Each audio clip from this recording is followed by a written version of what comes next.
Hey guys, welcome back to some more AFK Arena. Today we're over on the YouTube account and asking you sell receive. So we covered all of the top 5 heroes when it comes to all of our factions, and a lot of players were asking to do the exact same for the beast. So we're going to hop in our beast ground and I'm going to show you the pets that I love, the top 5 beasts that I am using within a bunch of AFK Arena, starting with number 1, the Slumbering Seal. Now we know the Slumbering Seal ultimately is the 6th hero in a formation.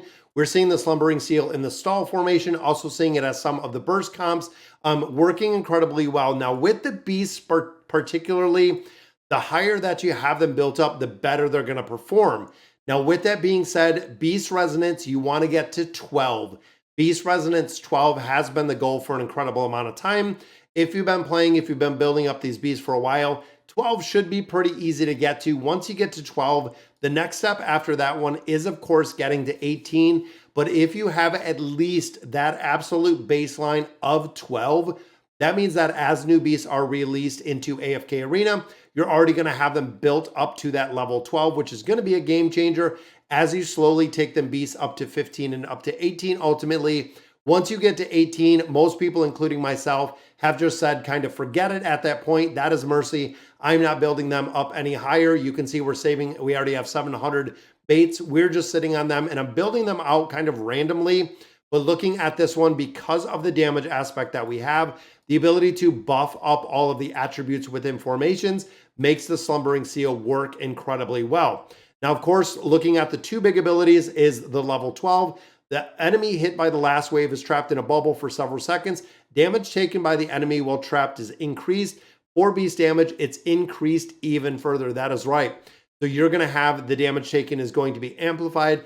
And of course, the 18, each time an enemy is trapped in a bubble, Slumbering Seal spawns 1 aquatic spirits to attack the enemy.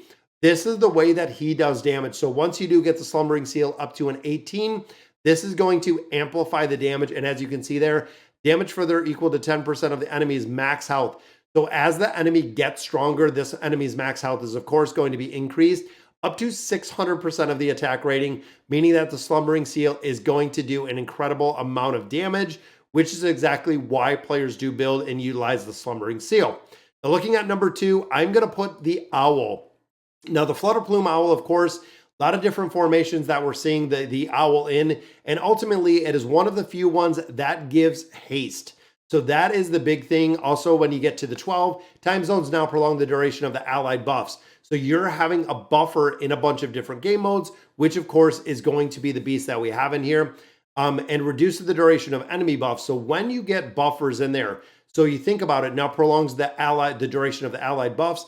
If you have a bunch of buffers in there, and we see this a lot of time run with the Awakened version of Shmira, or we see it with the Awakened version of Belinda, if you have a bunch of heroes in there that are buffing, this is going to prolong the buffs that they have in there. If the enemy stays in the time zone, they are also going to have some crowd control.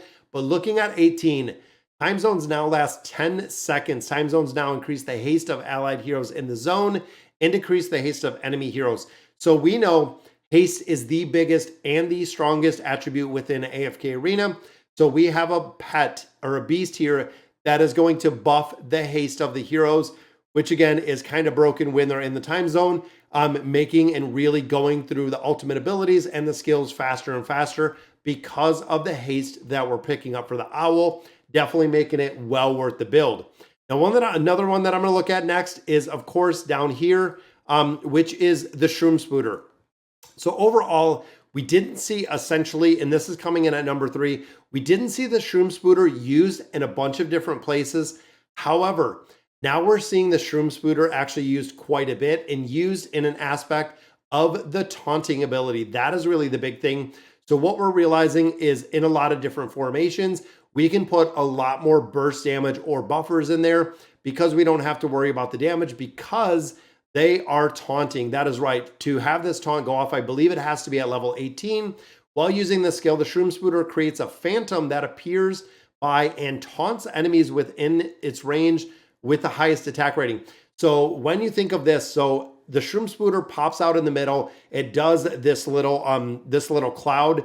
It taunts the enemy with the highest attack rating, meaning that that enemy is not going to be attacking and bursting down your team, which is again, this survivability aspect of this beast really does make a big difference because this can actually trigger pretty fast with this hallucinogenic mist that it actually makes, but it can go in there and it can stack up a bunch of times, which of course the attack rating and healing restriction.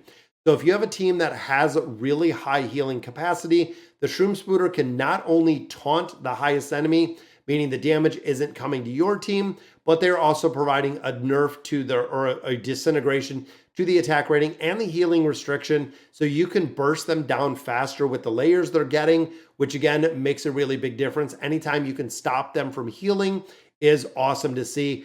The ally is also immune to any control effect well within the range. So again, if they're in that range, if you have a burst hero, and again, we've seen this run sometimes with the awakened version of Belinda as a taunt, so they'll actually, the Shroomspouter will go over, it'll do the taunt, giving the essentially the team to get buffs up before you actually go in here and start doing a ton of damage. Now, of course, one of my favorite, and it's a little bit more of a niche, which is Talisman coming in at number 4. Now, the big thing with Talisman is it has the ability to crowd control the hypos and also the Greyborn heroes. So this is kind of interesting exactly how this hero works, because if you're going in here and you're doing not the taunt effect, but it's doing the fear effect in here, having this hero built out a little bit does make a big difference. And I think it might be through the regular abilities here that it comes out at 9. The damage caused by Talisman Firecrackers increased further for hypos and Greyborns. Heroes are also terrified for 3 seconds. That is right. When you're fighting specific formations, this is actually, and it does come out to be the best in slot beast if you're fighting Greyborn and hypo heroes, because essentially within the formation, you can almost chain terrify the enemies in there, depending on the team that you're using. If they have, you know, a taunt, if they have a crowd control, you can kind of almost layer the crowd controls in here, which make a big difference. We also see this run in like a Liberta formation with Mahira, where this beast specifically is terrifying the hypos and the Greyborns. Mahira is also doing the Terrifier, the Mesmerize ability in here. They're kind of overlapping crowd control. We also see this with Leonardo and Khazard with the awakened version of Belinda, where Leonardo will go ahead and freeze them. The Terrified here comes in if any of them do break loose. Belinda doing a lot of damage in the formation, and of course amplified by Leonardo. But this provides a big crowd control aspect that we see. That's the reason why both of these beasts I already have at 20. And then of course the Owl is already at 19, doing incredibly, incredibly well in formations. And the last one that I'm going to look at is going to be one of my favorites, which is our buddy the Panda. But you could really kind of go both ways on this. Now the Panda, of course, is the bamboo covered shoots. So we have seen this again a lot of times at the start of battle. Panda Dumpty summons the bamboo cover, cloaking the farthest back and lowest position ally. So you can specifically put this, and again, based on formations, the 1, 2, 3, 4, 5, you can put this at the number 5. So that bottom left corner, or the very bottom left back corner, you can put a hero like the awakened version of Belinda in there, or Liberta, a big damage dealer that really, you know, can be bursted down pretty easy. This can completely hide them. It makes them invincible and untargetable, meaning that when they come into battle, at the start of battle, allied heroes get 30 crit, 30 damage amplification. Each time Panda elevates, the boost is increased. So not only do we have a beast that is going to make a hero immune and invisible, essentially untargetable, which again is going to be a very high burst damage hero. We've also seen this run kind of as a niche with Demia being in the bottom, meaning they can't kill Demia. And Demia, of course, will use her ability, meaning you can't kill the rest of the party. It's kind of a cheese way to do it. But overall, you have a very strong buffing beast with an ability to keep a hero alive, which is awesome. Also provides crowd control, which again is really good to see in here, because he actually drops down in and does crowd control, which again, I think it might be in one of the abilities right there. Smash also stuns the enemies. That is it. So they do this, the bamboo cover is extended. And then of course, when they do beast damage, allied heroes with the bamboo cover unleash their attacks. So you can actually have a multitude of attacks based on the advanced training. But this one again is good because they're throwing in some crowd control in there. So that's going to do it for our top 5, but I'm giving you one bonus one. And again, this is one that a lot of players are kind of cheesing, which is the Ice Crown. Now this, of course, is a beast that provides an incredible amount of crowd control. So again, when you look at the shielding aspect, when you look at the crowd control aspect, and I kind of compared this beast to like an Amelia that will go ahead and, freeze everyone right off the bat. As you build this hero up further and further, at the start of the battle, it lies dormant, absorbing a portion of the damage received by allies. So now this beast is taking damage that allies are taking. When it hits a certain limit or 6 seconds, it freezes everybody on the battlefield, which is awesome.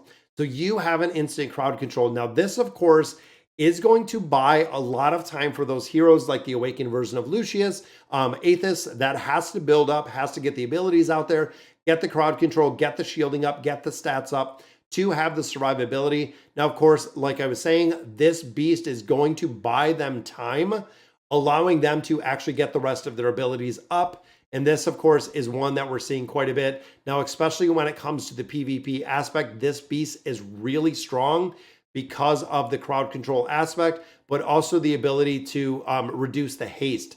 Again, haste, most important aspect in AFK Arena. When you have the ability to reduce haste, especially in a PvP aspect, makes a big difference. Then, of course, when the enemies become frozen, inflicts frost on nearby enemy heroes, again, reducing their haste by a certain amount. So PvP, this is an absolute monster when it comes to the beast. But all right, guys, that is going to do it for the top 5 beasts as requested. Let me know in the comments what you guys think. And as always, thank you guys for watching.